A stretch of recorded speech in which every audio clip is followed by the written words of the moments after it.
12 ফেব্রুয়ারি ভোটের তারিখ ঠিক রেখে তফসিলের অন্যান্য সময়সীমা সংশোধনের দাবি জানিয়েছে এনসিপি। দুপুরে সিইসির সঙ্গে সাক্ষাৎ করে এ দাবি জানান দলটির নেতারা।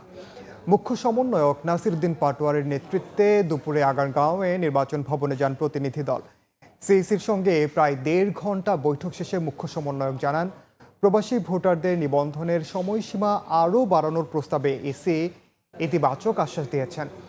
আওয়ামী লীগ ও ভারত ভোট বানচালের চেষ্টা করছে বলেও জানান তিনি। সময় মতো ভোট হবে কিনা তা নিয়ে এখনও আশঙ্কা রয়েছে। 12 ফেব্রুয়ারি সুষ্ঠু ভোট করতে হলে ইসির সক্ষমতা বাড়ানোর আহ্বান জানান নাসির উদ্দিন পাটোয়ারি।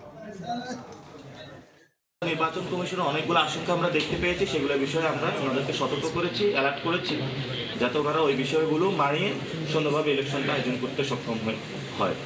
এবং আপনারা জানেন যে এইখানে আমাদের ওনারা অনেকগুলো তারিখ দিয়েছে, ডেট দিয়েছে, যে কবে আমরা মনোনয়ন আবেদন জমা দিব, কবে তুলব।